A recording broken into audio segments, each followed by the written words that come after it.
ಇಲ್ಲಿ ಯಾವುದೇ ಮುಚ್ಚುಮರೆ ಇಲ್ಲ. ಯಾರನ್ನೂ ಮೆಚ್ಚಿಸುವ ಪ್ರಶ್ನೆ ಇಲ್ಲವೇ ಇಲ್ಲ. ನೇರ ಪ್ರಶ್ನೆ, ನೇರ ಉತ್ತರ. ಇದು ಜನಮನ. ನಾನು ಚಿದಾನಂದ್ ಪಟೇಲ್.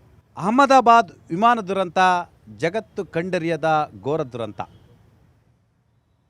ಏನೂ ಅರಿಯದೆ ಅನೇಕ ಜನರು ಮುಗ್ಧರು ಕೂಡ ಪ್ರಾಣವನ್ನು ಕಳೆದುಕೊಂಡಿದ್ದಾರೆ. ವಿಮಾನ ಅಪಘಾತ ಇಡೀ ಭಾರತ ಅಲ್ಲ, ವಿಶ್ವವನ್ನೇ ದಿಗ್ಭ್ರಮೆಗೊಳಿಸಿದೆ. ಯಾರೆಲ್ಲ ಅಪಘಾತದಲ್ಲಿ ಮೃತಪಟ್ಟಿದ್ದಾರೆ, ನಾವೆಲ್ಲರೂ ಕೂಡ ಅವರ ಕುಟುಂಬದ ನೋವಿನಲ್ಲಿ ಭಾಗಿಯಾಗಿದ್ದೇವೆ.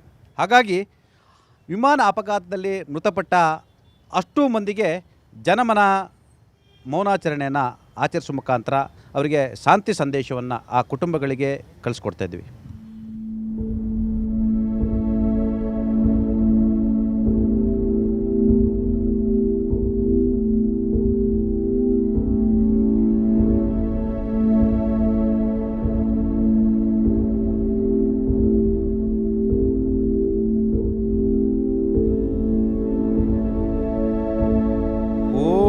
ಶಾಂತಿ ಶಾಂತಿ ಶಾಂತಿಯೇ ನಮಃ. ವಿಮಾನ ದುರಂತದಲ್ಲಿ ಮೃತಪಟ್ಟ ಎಲ್ಲ ಕುಟುಂಬದವರಿಗೆ ನಮ್ಮ ಕಡೆಯಿಂದ ಅವರಿಗೆ ಎಲ್ಲವನ್ನೂ ಕೂಡ ತಡೆದಿಟ್ಕೊಳ್ತಕ್ಕಂಥ ಶಕ್ತಿ ಸಿಗಲಿ ಅಂತೇಳಿ ನಾವು ಕೂಡ ಬೇಡ್ಕೊಳ್ತಿದ್ದೀವಿ. ಕಾರ್ಯಕ್ರಮನ ಆರಂಭಿಸ್ತಿದ್ದೀವಿ. ಜಾತಿ ಸಮೀಕ್ಷೆ ಸುಮಾರು 10 ವರ್ಷಗಳ ಕಾಲ ಸುದ್ದಿ ಮತ್ತು ಸದ್ದನ್ನು ಮಾಡ್ತು. ಆಡಳಿತ ನಡೆಸುವವರು ಮತ್ತು ವಿಪಕ್ಷದವರು ಕೂಡ ಜಾತಿ ಸಮೀಕ್ಷೆ ಹೆಸರಿನಲ್ಲಿ ರಾಜಕೀಯ ಬೇಳೆಯನ್ನು ಬೇಯಿಸ್ಕೊಂಡ್ರು.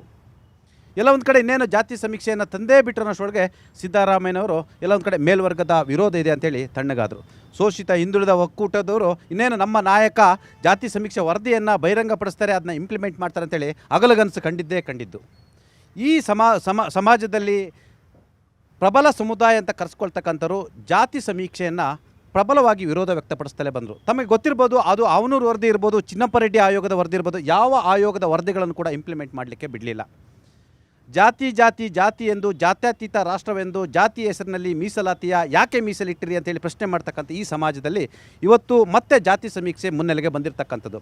ಯಾವ ಕಾಂಗ್ರೆಸ್ ಹೈಕಮಾಂಡ್ ಜಾತಿ ಸಮೀಕ್ಷೆ ಪರವಾಗಿತ್ತು, ಅದೇ ಕಾಂಗ್ರೆಸ್ ಹೈಕಮಾಂಡ್ ಎಲ್ಲ ಒಂದು ಕಡೆ ಪರೋಕ್ಷವಾಗಿ ಮೇಲ್ವರ್ಗದ ಅಬ್ಬರ ಮತ್ತು ಎಲ್ಲ ಒಂದು ಕಡೆ ಆಕ್ಷೇಪಕ್ಕೆ ಬೆದರಿ ಬೆಚ್ಚಿ ಬಿದ್ದಂತೆ ಕಾಣ್ತಿರುವಂಥದ್ದು. ಹಾಗಾಗಿ ಈ ರಾಜ್ಯದ ಜನರ 165 ಕೋಟಿ ರೂಪಾಯಿಯ ಟ್ಯಾಕ್ಸ್ ದುಡ್ಡನ್ನು ಈ ಸರ್ಕಾರ ಮತ್ತು ಕಾಂಗ್ರೆಸ್ ಹೈಕಮಾಂಡ್ ಇವತ್ತು ನೀರಿನ ಮೇಲೆ ಹೋಮ ಮಾಡಿದಂತೆ ಮಾಡಿರುವಂಥದ್ದು. ಮರು ಜಾತಿ ಸಮೀಕ್ಷೆಯನ್ನು ಮಾಡ್ತಿರುವಂಥದ್ದು. ಈ ಮರು ಜಾತಿ ಸಮೀಕ್ಷೆ ಎಷ್ಟರ ಮಟ್ಟಿಗೆ ಯಶಸ್ವಿಯಾಗುತ್ತೆ, ಇದು ಕೂಡ ಓದ ಪುಟ್ಟ ಬಂದ ಪುಟ್ಟನ, ನಾಳೆ ಬಾ ಕಥೆನ, ಈ ಎಲ್ಲದರ ಬಗ್ಗೆ ನಾವು ಇವತ್ತು ವಿಸ್ತೃತವಾಗಿ ಚರ್ಚೆಯನ್ನು ಮಾಡ್ತಿದ್ವಿ. ಅನೇಕ ನಾಯಕರುಗಳು ನಮ್ಮ ಜೊತೆ ಇದ್ದಾರೆ. ಭಾರತೀಯ ಕಮ್ಯುನಿಸ್ಟ್ ಪಕ್ಷದ ನಾಯಕರಾಗಿರ್ತಕ್ಕಂಥ ಬಿ ಅಮ್ಜದ್ರವರಿದ್ದಾರೆ. ಇನ್ನು ಆಮ್ ಆದ್ಮಿ ಪಾರ್ಟಿ ಅನಿಲ್ ಸೇರಿದಂಥ ಅನೇಕ ನಾಯಕರಿದ್ದಾರೆ. ಪಟಾಪಟ್ ಶ್ರೀನಿವಾಸರವರಿದ್ದಾರೆ ಮತ್ತು ಮನೋಹರಿದ್ದಾರೆ. ಅನೇಕ ನಾಯಕರುಗಳಿದ್ದಾರೆ. ಸಿದ್ದೇಗೌಡರಿದ್ದಾರೆ. ಜೊತೆಗೆ ಯುವ ಮುಖಂಡರುಗಳಿದ್ದಾರೆ. ಬನ್ನಿ ಎಲ್ಲದರ ಬಗ್ಗೆ ನಾವು ವಿಸ್ತೃತವಾಗಿ ಚರ್ಚೆಯನ್ನು ಮಾಡೋಣ.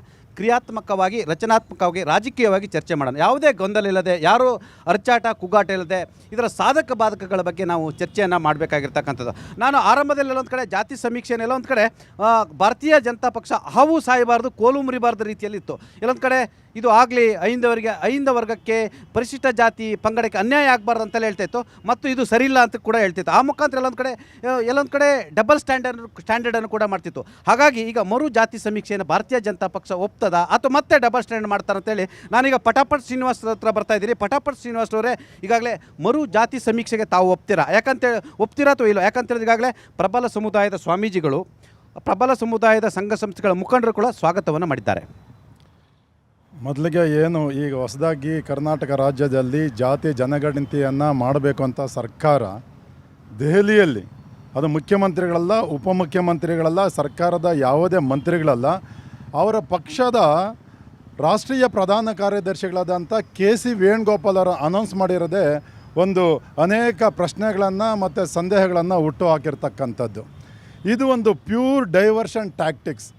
ಏನು 4ನೇ ತಾರೀಕು ಈ ತಿಂಗಳು ಯಾವುದೇ ತಮ್ಮ ಒಂದು RCBಯಲ್ಲಿ ಒಂದು ಗೆಲುವಿನಲ್ಲಿ ಒಂದು ಪಾತ್ರ ಇಲ್ದಿದ್ರೂ ಬೇಗಾನೆಕೆ ಶಾದಿ ಮೇ ಅಬ್ದುಲ್ಲಾ ದಿವಾನಾ ಅಂತ ಹೇಳಿ ಸುಳ್ಳು ರಾಮಯ್ಯನವರ ಕಾಂಗ್ರೆಸ್ ಸರ್ಕಾರ ಒಂದು ಕ್ರಿಮಿನಲ್ ಕ್ರೆಡಿಟನ್ನು ತಗೊಳ್ಳೋಕ್ಕೆ ಹೋಗಿ 11 ಜನ ಅಮಾಯಕ ಕ್ರೀಡಾಭಿಮಾನಿಗಳ ಒಂದು ಪ್ರಾಣವನ್ನು ಕಳ್ಕೊಂಡ್ರು, ಅವರ ಸಾವಿಗೆ ಕಾರಣರಾದರು.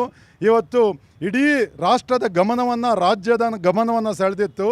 ಅದರಿಂದ ಇವತ್ತು ಡೈವರ್ಷನ್ ಮಾಡೋದಕ್ಕೆ ಹೊಸದಾಗಿ ಒಂದು ಜಾತಿ ಸಮೀಕ್ಷೆ ಅಂತ ಹೇಳಿ ಒಂದು ಅದನ್ನು ಘೋಷಣೆ ಮಾಡಿರ್ತಕ್ಕಂಥದ್ದು.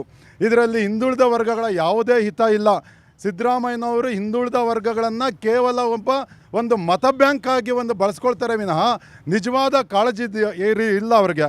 ಆಗೇನಾದರೂ ಇದ್ದಿದ್ದರೆ ಮೊನ್ನೆ ಹೈಕಮಾಂಡ್ ಮುಂದೆ ಅವರು ಪ್ರಬಲವಾಗಿ ಹೇಳಬೇಕಾಗಿತ್ತು, ನಾನು ಕಾಂತರಾಜ್ ವರದಿಯನ್ನು ನಾನು ಜಾರಿಗೆ ತರ್ತೇನಂತ ರಾಜ್ಯದ ಹಿಂದುಳಿದ ವರ್ಗಗಳಿಗೆ ನಾನು ವಾಗ್ದಾನ ಕೊಟ್ಟಿದ್ದೀನಿ, ನಾನು ಮಾಡ್ತೀನಿ, ಇಲ್ಲಾಂದರೆ ರಾಜೀನಾಮೆ ಕೊಟ್ಟು ಹೋಗ್ತೀನಿ ಅಂತ ಹೇಳಿ ಮಾಡಬೇಕಾಗಿತ್ತು.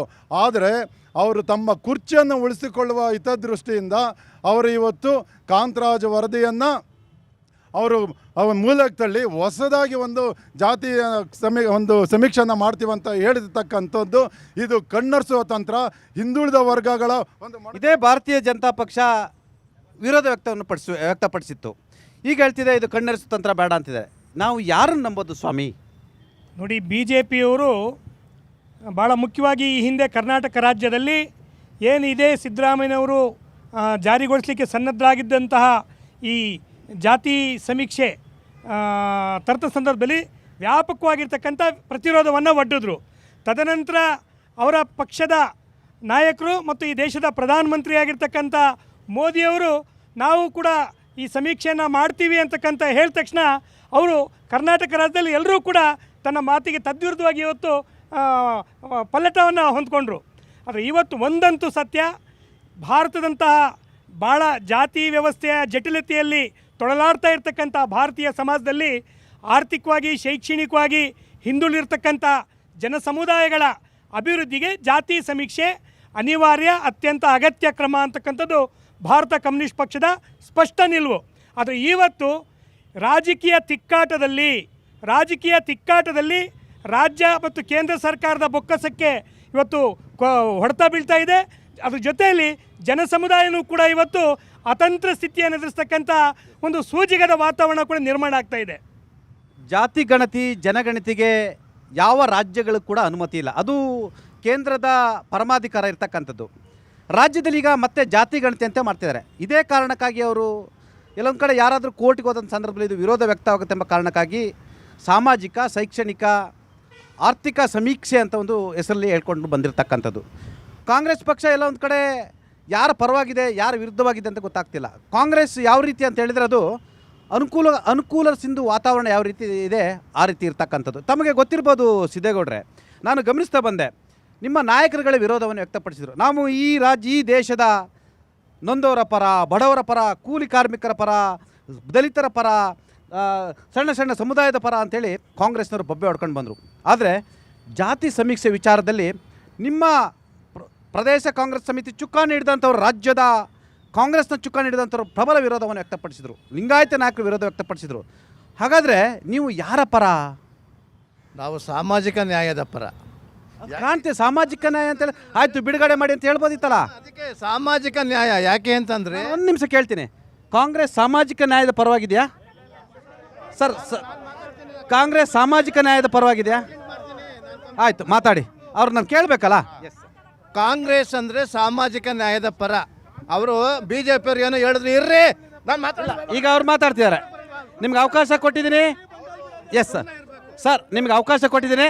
ಮತ್ತೆ ಸಾಮಾಜಿಕ ನ್ಯಾಯದ ಪರ ಈಗ BJP ಅವ್ರು ಅವಾಗಲೇ ಹೇಳಿದ್ರು ಕಾಂಗ್ರೆಸ್ ಸಾಮಾಜಿಕ ನ್ಯಾಯ. ನೋಡ್ರಿ, ನೀವು ಮಾತಾಡಿ, ದಯಮಾಡಿ ಪ್ಲೀಸ್, ದಯಮಾಡಿ ಇವ್ರಿಗೆ ಅವಕಾಶ ಕೊಟ್ಟಿದ್ದೀವಿ. ಒಂದು ನಿಮಿಷದಲ್ಲಿ ನಿಮ್ಮ ಕಾಂಗ್ರೆಸ್ ಅಂದರೆ ಸಾಮಾಜಿಕ ನ್ಯಾಯದ ಪರವಾಗಿದೆ. ಆವಾಗಲೇ BJP ಅವ್ರು ಏನೋ ಹೇಳಿದ್ರು, ಏನೋ ಮೈಲೇಜ್ ತಗೊಳ್ಳೋಕ್ಕೆ ಅಂತ. ಕಾಂಗ್ರೆಸ್ಗೆ ಇರ್ತಕ್ಕಂಥ ಮೈಲೇಜೇ ಸಾಕು. ಯಾರ್ದು ನಾವು RCP ಅವ್ರನ್ನ ಕರ್ಕೊಬಂದು ಮೈಲೇಜ್ ತಗೊಳ್ಳೋಕ್ಕಾಗಿಲ್ಲ. ಹಾಗಾದರೆ ಸಾವು ಯಾರಿಗೂ ಬರಬಾರ್ದು. ಅದು ಇಲ್ಲಿ ನಮ್ಮ ರಾಜ್ಯದ 11 ಕಾಲು ತುಳಿತ ಆಗಲಿ ಅಥವಾ ಮೊನ್ನೆ ಏರ್ ಕ್ರಾಸ್ ಆಯ್ತಲ್ಲ, ಯಾವುದೇ ಆಗಲಿ ಬೇಡ. ಅದನ್ನು ಸಾವನ ಮೇಲೆ ರಾಜಕಾರಣ ಮಾಡ್ತಕ್ಕಂಥವ್ರು ಈ ಭ್ರಷ್ಟ ಜನತಾ ಪಾರ್ಟಿಯವರು. ಅವ್ರು ನಮ್ಗೆ ಹೇಳಕ್ಕೆ ಕೊಡ್ಪಡ್ತಾರೆ. ನಮ್ಮದು 130 ವರ್ಷಗಳ ಇತಿಹಾಸ ಇರ್ತಕ್ಕಂತಹ ಪಾರ್ಟಿ ನಮ್ಮದು. ನಾನು ಒಂದು ನಿಮಿಷ ದಯಮಾಡಿ ಹೇಳ್ತಾ ಇದ್ದೇನೆ ನೋಡಿ, ಅವ್ರಿಗೆ ಮಾತಾಡ್ಲಿಕ್ಕೆ ಅವಕಾಶ ಕೊಡಿ. ನಿಮ್ಮ ನಾಯಕರು ನಾನು ಮಾತಾಡ್ಸಿದ್ದೀನಿ, ದಯಮಾಡಿ ಅವ್ರಿಗೆ ಮಾತಾಡ್ಲಿಕ್ಕೆ ಅವಕಾಶ ಕೊಡಿ. ಅವ್ರಿಗೂ ಕೂಡ ಮಾತಾಡೋ ಅವಕಾಶಗಳಿದೆ, ಪ್ಲೀಸ್ ಸರ್. ಹಾಗಾಗಿ ನಾವು ನಾನು ಜಾತಿ ಸಮೀಕ್ಷೆ ಬಗ್ಗೆ ಅವ್ರು ಬಿಟ್ಟಾಕ್ಬಿಡಿ ಸರ್. ಜಾತಿ ಸಮೀಕ್ಷೆ ಬಗ್ಗೆ ನೀವು ಮಾತನಾಡಿ ಸರ್. ಸಮೀಕ್ಷೆ ಬಗ್ಗೆ ನಾನು ಹೇಳ್ತೀರ ಮರು ಜಾತಿ ಸಮೀಕ್ಷೆ ಬಗ್ಗೆ. ಹಳೇದು ಎಲ್ಲಿ ಡಸ್ಟ್ಬಿನ್? ಈಗ ಹೇಳ್ತೀನಿ. ಈಗ ಇದೇ BJP ಅವರು ಬಟ್ಟೆ ಹರಿದು ಹಾಕೊಂಡು ಕುಣಿದ್ರು ಒಂದು ವಾರ. ಇದು ಆಗಿದೆ ಹೀಗಿದೆ ಅಂತ. ಈಗ ಪ್ರತಿಯೊಂದು ಸಮುದಾಯಕ್ಕೂ ಸಾಮಾಜಿಕವಾಗಿ ಬದ್ಧತೆಯಿಂದ ನ್ಯಾಯ ಸಿಗಬೇಕು ಅಂತ ಹೇಳ್ಬಿಟ್ಟು ನಾವು ಸಮೀಕ್ಷೆ ಮಾಡ್ತಾ ಇದ್ದೀವಿ. ಹಾಗಿದ್ರೆ ಸಮೀಕ್ಷೆ ವಿರೋಧನ ಅವರು ಅಂತ ಅವರು ಫಸ್ಟ್ ಅವ್ರ ನಾಯಕರು ಕ್ಲಾರಿಟಿ ಕೊಡಲಿ. ಅವರು ವಿರೋಧ ಇದ್ದಾರ ಪರವಾಗಿದ್ದಾರ ಅಂತ ಆಮೇಲೆ ನಾವು ಏನು ಮಾಡ್ತೀವಿ, ನಾವು ಸಾಮಾಜಿಕವಾಗಿ ಪ್ರತಿಯೊಬ್ಬರಿಗೂ ಅನ್ಯಾಯ ಆಗಬಾರ್ದು. ಅದು ಮೇಲ್ವರ್ಗ ಆಗಿರಲಿ, ಕೆಳವರ್ಗ ಆಗಿರಲಿ, ದಲಿತರಾಗಿರಲಿ, ಯಾರೇ ಆಗಿರಲಿ, ಅಲ್ಪಸಂಖ್ಯಾತರಾಗಿರಲಿ, ಒಬ್ರಿಗೂ ಕೂಡ ಅನ್ಯಾಯ ಆಗಬಾರ್ದು ಅನ್ನೋ ಉದ್ದೇಶದಿಂದ ಸಾಮಾಜಿಕವಾಗಿ ಪ್ರತಿಯೊಬ್ಬರಿಗೂ ನ್ಯಾಯ ಸಿಗಬೇಕು ಅಂತಕ್ಕಂಥ ನಿಟ್ಟಿನಲ್ಲಿ ಸಮೀಕ್ಷೆ ಹಾಕಿರ್ತಕ್ಕಂಥದ್ದು. ಯಾಕೆ ಅಂದರೆ ನಿಮಗೆ ಗೊತ್ತಿದೆ ಹೆಂಗೆ ಬಟ್ಟೆ ಬಿಚ್ಚಾಕೊಂಡು ಕುಡಿದ್ರಿ ಬಿ ಜೆ ಪಿಯವರು ಅಂತ ಹೇಳ್ತಕ್ಕಂಥದ್ರಲ್ಲಿ. ಹಾಗಾಗಿ ಇದು ಸಮೀಕ್ಷೆ ಸಾಮಾಜಿಕವಾಗಿ ಈಗ ಹೊಸ ಡೈವರ್ಷನ್ ಮಾಡ್ತಿದ್ದಾರೆ, ಹಿಂದಕ್ಕೆ ಅನ್ಯಾಯ ಅಂತಿದ್ದಾರೆ, ಸಮೀಕ್ಷೆ ಬೇಡ ಅಂತಿದ್ದಾರೆ ಬಿ ಜೆ ಪಿ. ಇಲ್ಲ, ಮೇಲ್ವರ್ಗನೂ ಇಲ್ಲ, ಪ್ರತಿಯೊಬ್ಬರಿಗೂ ಸಾಮಾಜಿಕ ನ್ಯಾಯ ಕೊಡ್ತಕ್ಕಂಥ ನಿಟ್ಟಿನಲ್ಲಿ ಕಾಂಗ್ರೆಸ್ ಪರಿಪೂರ್ಣವಾಗಿದೆ, ಪರಿಪೂರ್ಣ ಕೆಲಸವನ್ನು ಮಾಡುತ್ತೆ. ಮಾಡೋವರೆಗೂ ಕಾಯಬೇಕಷ್ಟೇ. ಖಂಡಿತವಾಗೂ ಆಗುತ್ತೆ. ಇದು ಸಾಮಾಜಿಕವಾಗಿ ಪ್ರತಿಯೊಬ್ಬರಿಗೂ ನ್ಯಾಯ ಸಿಗುತ್ತೆ ಸಮೀಕ್ಷೆನಲ್ಲಿ. ಮರು ಜಾತಿ ಸಮೀಕ್ಷೆ ಹಲವಾರು ಲೆಕ್ಕಾಚಾರಗಳನ್ನು ಈಗ ಮುಂದಿಡ್ತಿರ್ತಕ್ಕಂಥದ್ದು. ಜಾತಿ ಸಮೀಕ್ಷೆ ಎಂಬ ಜೇನುಗೂಡಿಗೆ ಕೈ ಹಾಕಿದಂಥ ಸಿದ್ದರಾಮಯ್ಯನವರು ಈ ಸಮಾಜದ ಪ್ರಬಲ ಸಮುದಾಯ ಎಂಬ ಜೇನ್ನಣಗಳಿಂದ ಕೈ ಕಚ್ಚಿಸ್ಕೊಳ್ತಾಯಿದ್ರು. ಬಹುಶಃ ಅದು ಯಾವ ಮಟ್ಟಕ್ಕೆ ಹೋಯ್ತಂದರೆ ಸಿದ್ದರಾಮಯ್ಯನವ್ರಿಗೆ ಇನ್ನಿಲ್ಲದ ಚಿಂತೆಗೆ ಕೂಡ ಕಾಡಿತ್ತು. ಇತ್ತ ಒಂದು ಕಡೆ ಅಹಿಂದದವರ ಆ ಭುಜವನ್ನು ಎಳೆಯೋದು, ಇತ್ತ ಅವರ ಸಂಪುಟದಲ್ಲಿರ್ತಕ್ಕಂಥ ಅನೇಕ ಪ್ರಬಲ ಸಮುದಾಯದ ನಾಯಕರುಗಳು ಕೈ ಹಿಡ್ಕೊಂಡು ಎಳೆಯೋದು. ಒಟ್ಟಾರೆ ಸಿದ್ದರಾಮಯ್ಯನವ್ರಿಗಿದು ಆಗೋದೆಲ್ಲ ಒಳ್ಳೇದಕ್ಕೆ ಅನ್ನೋ ರೀತಿಯಲ್ಲಿ ಆಗಿರ್ತಕ್ಕಂಥದ್ದು. ರೋಗಿ ಬಯಸಿದ್ದು ಹಾಲು ಅನ್ನ, ವೈದ್ಯ ಹೇಳಿದ್ದು ಹಾಲು ಅನ್ನ, ಅಂಥ ರೀತಿ ಸಿದ್ದರಾಮಯ್ಯನವ್ರಿಗೆ ಆಗಿಲ್ವಾ ಸರ್? ಇವತ್ತು ನೋಡಿ, ನಾವೊಂದು ಗಾದೆ ಮಾತಿಲ್ಲ, ನಮಗೆ ಗೊತ್ತಾಗುತ್ತೆ, ಕೈಗೆ ಬಂದು ತುತ್ತು ಬಾಯಿಗೆ ಬರಲಿಲ್ಲ ಅಂತ. ಇವತ್ತು ಪರಿಶಿಷ್ಟ ಜಾತಿ ಮತ್ತು ಪರಿಶಿಷ್ಟ ಪಂಗಡದವರಿಗೆ ಈ ರಾಜ್ಯದಲ್ಲಿ ಮುಂದಿನ ದಿನಗಳಲ್ಲಿ ಮುಖ್ಯಮಂತ್ರಿ ಆಗುವಂಥ ಒಂದು ಇದನ್ನು ಖುದ್ದಾಗಿ ಕಾಂಗ್ರೆಸ್ ಅವರೇ ತಡೆ ಹಿಡಿತಿದ್ದಾರೆ ಅಂತ ಅನಿಸುತ್ತೆ. 90 ದಿನ ನೀವು ಯಾಕೆ ಮುಂದಕ್ಕೆ ಹಾಕಿದ್ರ? ಈಗಾಗಲೇ 160 ಕೋಟಿಗಳನ್ನ ಖರ್ಚು ಮಾಡಿ ಈಗಾಗಲೇ ಅದನ್ನು ಮಾಡಿ 7-8 ವರ್ಷಗಳಾಗಿದೆ. ಅದಾದಮೇಲೆ ಒಂದು ಸತಿ ಕಾಂಗ್ರೆಸ್ ಸರ್ಕಾರ, ಅದಾದಮೇಲೆ BJP ಸರ್ಕಾರ ಬಂದರೂ ಸಹ ಇವರಿಬ್ಬರಿಗೂ ಈ ಜಾತಿ ಗಣತಿಯನ್ನು ಹೊರಗಡೆ ಬಿಡೋದಾಗಲಿ ಅದ್ರ ಬಗ್ಗೆ ಮಾತಾಡೋದಕ್ಕಾಗಲಿ ಇಚ್ಛೆನೇ ಇರಲಿಲ್ಲ. ಇವತ್ತು ಸಿದ್ದರಾಮಯ್ಯನವರು ಇನ್ನೇನು 6-7 ತಿಂಗಳಲ್ಲಿ ಅವ್ರು ರಾಜೀನಾಮೆ ಕೊಟ್ಟು DK ಶಿವಕುಮಾರ್ ಅವರಿಗೆ ಈಗ ಹಸ್ತಾಂತರ ಮಾಡುವ ಸಮಯದಲ್ಲಿ ಇದನ್ನು ಅಸ್ತ್ರವಾಗಿ ಇಟ್ಕೊಂಡು ಇವತ್ತು ಯಾವುದೇ ಕಾರಣಕ್ಕೂ ಇದನ್ನು ನಾನೇನಾದರೂ ಹೊರಗಡೆ ಬಿಟ್ಟರೆ ಪ್ರಬಲ ಸಮುದಾಯಗಳು ನನ್ನನ್ನು ದೂರ ಮಾಡ್ತಾರೆ, ನನ್ನನ್ನು ಮುಖ್ಯಮಂತ್ರಿ ಸ್ಥಾನದಿಂದ ಇಳಿಸ್ತಾರೆ ಅಂತೇಳಿ ಇನ್ನು 90 ದಿನಗಳಿಗೆ ತನ್ನ ಕುರ್ಚಿನ ಉಳಿಸ್ಕೊಳ್ಳೋ. ಈಗ ಅನಿಲ್ ಅವರೇ, ಭಾರತೀಯ ಜನತಾ ಪಕ್ಷ ಹೇಳ್ತಿದ್ದು ಸಮೀಕ್ಷೆನ ಒಪ್ಪಲ್ಲ, ಮರು ಸಮೀಕ್ಷೆ ಮಾಡಿ ಅಂತ ಹೇಳ್ತಿದ್ದಾರೆ. ಈಗ ಅನೇಕ ನಾಯಕರದಿಲ್ಲ, ನಾವು ಇದನ್ನೂ ಒಪ್ಪಲ್ಲ ಅಂತ ಹೇಳ್ತಾರೆ. ಯಾರು ಸರ್ ಇದು? ಏನು ಕತೆ ಇದು ಸರ್? ಇದೇ ಭಾರತೀಯ ಜನತಾ ಪಾರ್ಟಿಗೆ ನಾನು ಕೇಳ್ತಾ ಇದ್ದೀನಿ. ಕರ್ನಾಟಕದಲ್ಲಿ ಇವರು ಒಪ್ಪುತ್ತಿಲ್ಲ, ಆದರೆ ಕೇಂದ್ರದಲ್ಲಿ ನಾವೇ ಜಾತಿ ಸಮೀಕ್ಷಣೆ ಮಾಡ್ತೀವಿ ಅಂತ ಹೊರಟಿದ್ದಾರೆ. ಇವತ್ತು BJP ಅವ್ರಿಗೆ ಹೇಳ್ತಾ ಇದ್ದೀವಿ, BJP ಅವರು ಯಾವುದೇ ಒಂದು ಜನಪರವಾದ ಕಾರ್ಯಕ್ರಮಗಳು ಮಾಡಿದರೆ ಅದಕ್ಕೆ ವಿರೋಧ ವ್ಯಕ್ತಪಡಿಸ್ತಾರೆ. ಅವ್ರು ಏನು ಹೇಳ್ತಾರೆ, ಯಾವುದೇ ಕಾರ್ಯಕ್ರಮ ನಮ್ಮ ಸರ್ಕಾರದಿಂದನೇ ಆಗಬೇಕು ಅಂತ. ಬೇರೆ ಯಾವುದೇ ಸರ್ಕಾರ ಇದ್ದಾಗ ಇವ್ರದ್ದು ಬರೀ ಕೋಮುವಾದಿತನ, ಜಗಳ ಮಾಡಿಸೋದು, 2 ಸಮುದಾಯಗಳ ಮಧ್ಯದಲ್ಲಿ ಜಗಳ ತಂದಾಕಿ ರಾಜ್ಯದಲ್ಲಿ ಅವ್ರನ್ನ ಚಿತ್ರ ಹಿಂಸೆ ಮಾಡುವಂಥದ್ದೇ BJPಯ ಒಂದು ಇದಾಗೋಗಿದೆ. ಇವತ್ತು ಯಾವುದೇ BJP ನಾಯಕರುಗಳು ಈ ಜಾತಿ ಸಮೀಕರಣ ಇಲ್ಲಾಂದರೆ ಮುಂದುವರೆದ 90 ದಿನಗಳ ಬಗ್ಗೆ ಯಾರೂ ಮಾತಾಡ್ತಿಲ್ಲ. ಇವತ್ತು ಮಾತಾಡ್ತಿರೋದೇನು ಅಂದರೆ, ಏನು ಮಂಗಳೂರು ಭಾಗದಲ್ಲಿ ಈಗೇನು ಕೋಮು ಗಲಭೆಗಳಾಗ್ತಿದೆ ಅದನ್ನು ತಡೆಯೋಕೆ ಹೋಗ್ತಿದ್ದಾರೆ, ಅದು ವಿರೋಧ ಮಾಡ್ತಾ ಇದ್ದಾರೆ. ಇದು ಇವರು ಮಾಡ್ತಿರೋ ದ್ವಂದ್ವ ನೀತಿಗಳಿಗೆ ಉದಾಹರಣೆ ಆಗಿದೆ ಅಂತ ನಾನು ಇವತ್ತು ಹೇಳ್ತಾ ಇದ್ದೀನಿ.